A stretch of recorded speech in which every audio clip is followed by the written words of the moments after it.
third graders in Arlington have often looked forward to Colonial Days. In the past, dressing up as colonists has been a fixture of the day-long event. As Arlington has become more diverse and with a greater emphasis placed on cultural competence in the schools, dressing up has become an issue. Last year, the school department responded to cultural concerns by making colonial clothing optional. In preparation for this spring's Colonial Day activities, Assistant Superintendent Roderick McNeil met with third grade teachers, principals, and parent representatives to discuss the concerns. Following that meeting and after consultation with Superintendent Kathleen Bodie, McNeil sent out a letter announcing that dressing up will no longer be allowed for Colonial Days.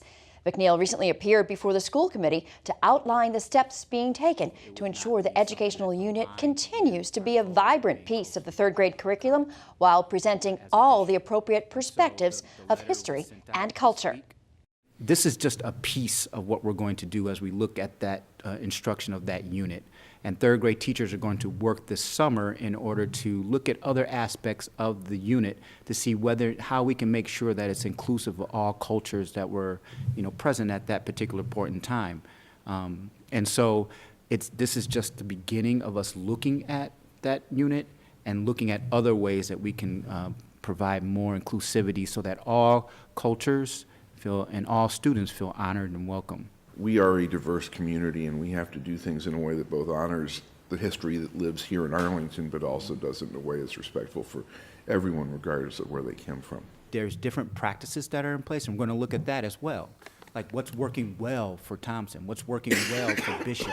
They don't participate necessarily in dressing up, but they've been able to identify other aspects of the Colonial Day experience to provide that multicultural perspective.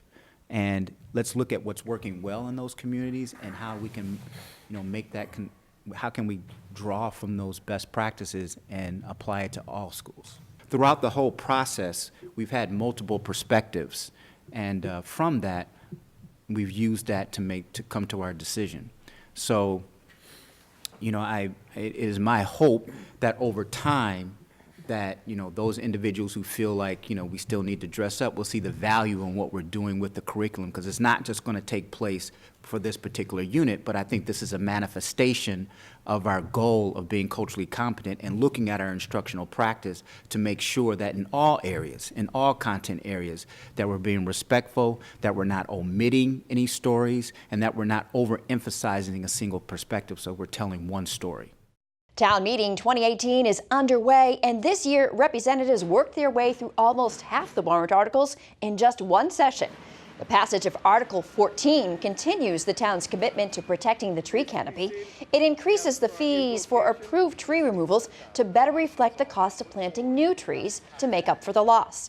Town Meeting also passed Article 18, allowing the Board of Selectmen to move forward on changing the comptroller position from an elected to an appointed position. The change must still be approved by the Massachusetts legislature before going into effect.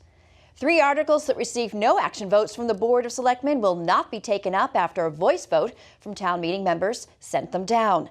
Article 15 sought to reduce the hours and decibels of noise generated by private residents, and Article 16 would have moved the start time for town meeting from 8 p.m. to 7 p.m.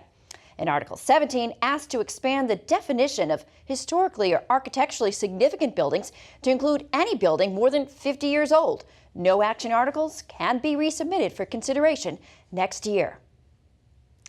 A special town meeting on Wednesday, May 2nd, will consider extending the town moratorium on recreational marijuana and a request to increase the number of liquor store licenses, among other issues. ACMi live streams coverage of the town meeting. You can watch it at acmi.tv or by checking your local cable channel guide.